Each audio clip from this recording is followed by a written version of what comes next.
लो जी, इमरान खान दे कुछ मैं छोटे छोटे सुने ने जिहड़े इधर उधर बगैरतियां करदा फिरदा है।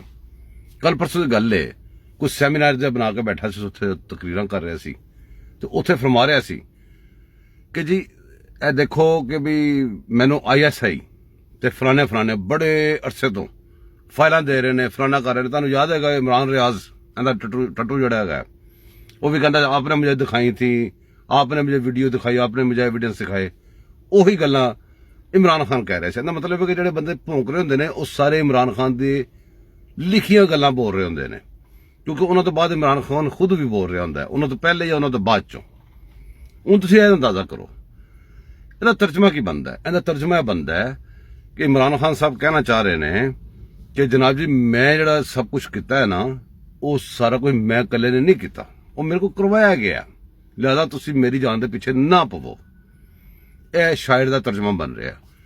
ਹੁਣ ਤੁਸੀਂ ਜੋ ਸ਼ਹਿਬਾਜ਼ ਗਿੱਲ ਤੇ, ਸ਼ਹਿਬਾਜ਼ ਗਿੱਲ ਇੱਕ ਐਸੀ ਲਾਨਤ ਹੈ ਜਿਹਨੂੰ ਫੜਨ ਵਾਸਤੇ, ਜਾਂ ਉਹ ਲਾਨਤ ਦੀ ਇੱਕ ਲਾਨਤ ਹੈ, ਇਮਰਾਨ ਖਾਨ ਨੂੰ ਘੇਰਾ ਪਾਉਣ ਵਾਸਤੇ ਇੱਕ ਨਵੀਂ ਜਦੀਦ ਕਿਸਮ ਦਾ ਇਨਵੈਸਟੀਗੇਸ਼ਨ ਦਾ ਤਰੀਕਾ ਕਾਰ ਹੈਗਾ।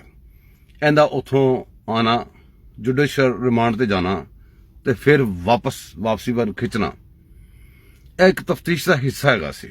ਤੁਸੀਂ ਗੱਲ ਨੂੰ ਅੰਡਰਸਟੈਂਡ ਕਰੋ। ਦੇਖੋ, ਅਗਰ ਇਸ ਬੰਦੇ ਨੂੰ ਪਹਿਲੇ ਜੋ ਫੜਿਆ ਗਿਆ ਤੇ ਜੁਡੀਸ਼ੀਅਲ ਰਿਮਾਂਡ ਵਾਸਤੇ ਬੇਚੈਨ ਹੋ ਗਏ ਤੇ ਕੋਈ ਬੰਦਾ ਨੂੰ ਔਨ ਵੀ ਨਹੀਂ ਸੀ ਕਰ ਰਿਹਾ, ਤਰੀਕ ਤੇ ਕੋਈ ਬੰਦਾ ਨਹੀਂ ਸੀ ਜਾ ਰਿਹਾ।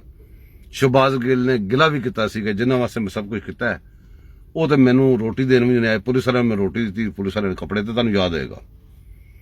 ਉਸ ਤੋਂ ਬਾਅਦ ਇਹਨੂੰ ਜਾਣ ਬੁੱਝ ਕੇ ਪੁਸ਼ ਕਰਤਾ ਗਿਆ ਜੁਡੀਸ਼ੀਅਲ ਰਿਮਾਂਡ ਵਾਲੇ ਪਾਸੇ। ਜੋ ਹੀ ਜੁਡੀਸ਼ੀਅਲ ਰਿਮਾਂਡ ਹੋਇਆ, ਇਹਨਾਂ ਕਹਾ ਬਰੀਕ ਸੁਰਾਖ ਹੋਈ, ਬੰਦਾ ਲੰਘ ਗਿਆ ਤਾਂ ਹੁਣ ਇਹਨੂੰ ਬਾਹਰ ਕੱਢੀਏ ਤੇ ਬਚਾਈਏ। ਫਿਰ ਹੌਲੀ ਹੌਲੀ ਉਹਨੂੰ ਮੰਨਣ ਲੱਗ ਪਏ। ਜਦੋਂ ਪੂਰੀ ਤਰ੍ਹਾਂ ਮੰਨ ਲਿਆ, ਉਹਨੇ ਗੱਲਾਂ ਦੀ ਤਾਈਦ ਕਰਨੀ ਸ਼ੁਰੂ ਕਰਤੀ, ਫਿਰ ਉਹਨੇ ਰਿਵਰਸ ਮਾਰਤਾ।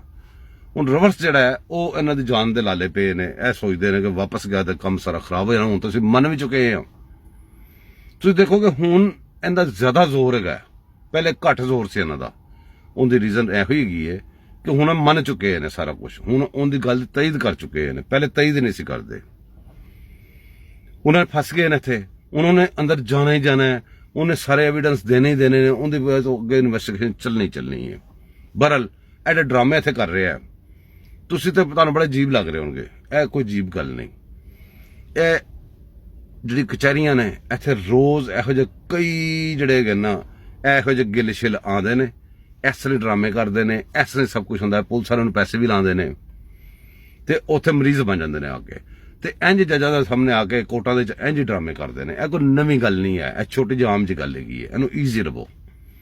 ਹੁਣ ਤੁਸੀਂ ਜੋ ਇਮਰਾਨ ਖਾਨ ਦੇ ਮੁਸਤਕਬਲ ਵਾਲੇ ਪਾਸੇ, ਹੁਣ ਉਹਨੂੰ ਕਈ ਬੰਦੇ ਜਿਹੜੇ ਨੇ ਉਹ ਸਪੋਰਟ ਕਰ ਰਹੇ ਨੇ। ਕਿੱਥੋਂ ਸਪੋਰਟ ਆ ਰਹੀ ਹੈ? ਤੁਹਾਨੂੰ ਮੈਂ ਕਈ ਦਫਾ ਬਾਰ-ਬਾਰ ਕਹਿੰਦਾ, ਅਦਾਰੇ ਦੇ ਵਿੱਚ ਛੁਪ ਗਏ ਨੇ, ਵੜ ਗਏ ਨੇ, ਜਿਹੜੇ ਉਤਲੇ ਲੈਵਲ ਨੇ ਉਹਨਾਂ ਤੋਂ ਸਾਰੇ ਕਾਦਿਆਂਡੂ ਲੱਗ ਗਏ ਨੇ।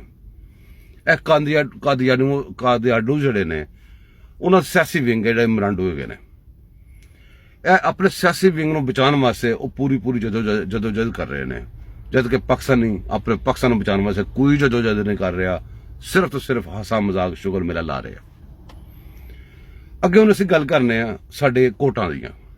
ਸਾਡੇ ਕੋਰਟ ਕਾਬਲੇ ਸ਼ਰਮਿੰਦਾ, ਸਾਡੀ ਕੌਮ ਵਾਸਤੇ ਸ਼ਰਮਿੰਦਗੀ ਦਾ ਬਾਇਸ ਨੇ।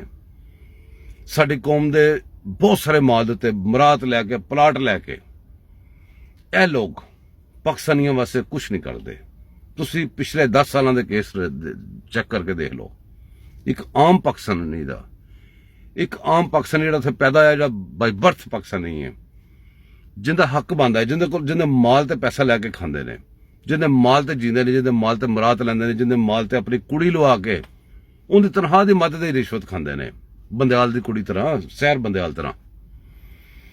ਤੇ ਉਸ ਤੋਂ ਬਾਅਦ ਪਾਕਿਸਤਾਨੀ ਦੀ ਇੱਕ ਨਹੀਂ ਸੁਣਦੇ, ਪਾਕਿਸਤਾਨੀ ਮੁਖਾਲਫ ਸਾਰੇ ਸੁਣਦੇ ਨੇ। ਪਾਕਿਸਤਾਨੀ ਮੁਖਾਲਫ ਭਾਵੇਂ ਅਮਰੀਕਾ ਤੋਂ ਜਾਵੇ, ਪਾਕਿਸਤਾਨੀ ਮੁਖਾਲਫ ਭਾਵੇਂ ਕੈਨੇਡਾ ਤੋਂ ਜਾਵੇ, ਪਾਕਿਸਤਾਨੀ ਮੁਖਾਲਫ ਭਾਵੇਂ ਬਾਹਰ ਦੇ ਮੁਲਕੋਂ ਜਿੱਥੋਂ ਮਰਜ਼ੀ ਜਾਵੇ, ਪਾਕਿਸਤਾਨੀ ਮੁਖਾਲਫ ਭਾਵੇਂ ਪਾਕਿਸਤਾਨ ਅੰਦਰ ਪੈਦਾ ਜਾਵੇ।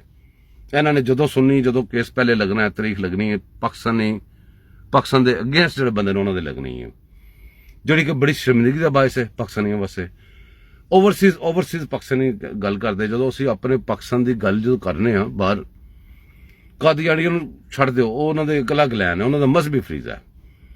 ਜਿਹੜੇ ਅਸੀਂ ਆਮ ਓਵਰਸੀਜ਼ ਪਾਕਿਸਤਾਨੀ ਹੈਗੇ ਆ, ਅਸੀਂ ਜਦੋਂ ਇੱਥੇ ਬਾਹਰ ਰਹਿ ਕੇ ਆਪਣੇ ਕੋਟਾਂ ਦੀ ਗੱਲ ਕਰਨੇ ਆ, ਯਕੀਨ ਕਰੋ ਐਸੀਆਂ ਪੈੜੀਆਂ ਜੁੱਤੀਆਂ ਸਾਨੂੰ ਪੈਂਦੀਆਂ ਨੇ ਉਹਨਾਂ ਦੇ ਹਰਕਤਾਂ ਦੇਖ ਦੇਖ ਕੇ। ਹੁਣ ਇੱਕ ਬੰਦਾ ਚੀਫ ਜਸਟਿਸ ਹੋਵੇ, ਚੀਫ ਜਸਟਿਸ ਬਣ ਕੇ ਉਹ ਬੰਦਾ ਡੈਮ ਦੇ ਪੈਸੇ ਖਾ ਕੇ ਖੁਦ ਚੋਰੀਆਂ ਕਰਕੇ ਨਿਕਲ ਗਿਆ, ਸਭ ਬਗੈਰਤੀਆਂ ਕਰਕੇ ਕ੍ਰਿਮੀਨਲ ਦਾ ਰਿਕਾਰਡ ਬਣ ਗਿਆ, ਉਹਨੇ ਕ੍ਰਾਈਮ ਕਮਿਟ ਕੀਤੇ ਨੇ, ਉਹ ਚੀਫ ਜਸਟਿਸ ਬਣ ਕੇ ਕ੍ਰਾਈਮ ਕਮਿਟ ਕਰਕੇ ਨਿਕਲ ਗਿਆ। ਬਾਕੀ ਦੇ ਜਿਹੜੇ ਚੀਫ ਜਸਟਿਸ ਪਿੱਛੇ ਗਏ ਨੇ ਉਹ ਸਾਰੇ ਕ੍ਰਿਮੀਨਲ ਉਹੀ ਕ੍ਰਾਈਮ ਉਹ ਵੀ ਕਰ ਰਹੇ ਨੇ। ਕਿਸੇ ਦੀ ਕੁੜੀ ਲੱਗੀ ਜਾਂ ਕਿਸੇ ਨੂੰ ਪਲਾਟ ਮਿਲੇ ਜਾਂ ਕਿਸੇ ਨੂੰ ਕੁਛ ਲੱਗਾ, ਕਿਸੇ ਨੂੰ ਕੁਛ ਲੱਗਾ ਹੈ, ਪਾਕਿਸਤਾਨੀ ਉਹਨਾਂ ਨੇ ਬੇਯਾਰੋ ਮਦਦਗਾਰ ਛੱਡਤਾ ਗਿਆ, ਇਹੋ ਜਿਹਾ ਇਮਰਾਨੋਂ ਦੇ ਅੱਗੇ ਸੁੱਟਤਾ ਗਿਆ। ਲਿਹਾਜ਼ਾ ਕੋਸ਼ਿਸ਼ ਕਰੋ, ਦੁਆ ਕਰੋ ਕਿ ਸਾਡਾ ਪਾਕਿਸਤਾਨ ਆਜ਼ਾਦ ਹੋਵੇ ਤੇ ਇਹਨਾਂ ਕੋਲ ਆਜ਼ਾਦੀ ਲੈਣ ਦੀ ਕੋਸ਼ਿਸ਼ ਕਰੋ। ਇਹਨਾਂ ਨੂੰ ਜ਼ਿੰਦਾਬਾਦ ਤੇ ਮੁਰਦਾਬਾਦ ਦੇ ਚੱਕਰ ਹੀ ਨਾ ਪਵੋ। ਤੁਸੀਂ ਸਿਰਫ ਪਾਕਿਸਤਾਨ ਜ਼ਿੰਦਾਬਾਦ ਰੱਖੋ, ਬਾਕੀ ਸਭ ਕੁਝ ਬੰਦ ਕਰ ਦਿਓ। ਆਪਣਾ ਖਿਆਲ ਰੱਖੋ। ਅਗਲੇ ਵੀਕ ਫਿਰ ਅਗਲੇ ਵੀਲੌਗ ਦੇ ਫਿਰ ਮਿਲਾਂਗੇ ਇਨਸ਼ਾਅੱਲਾਹ ਤਾਲਾ। ਅੱਲਾ ਹਾਫਿਜ਼।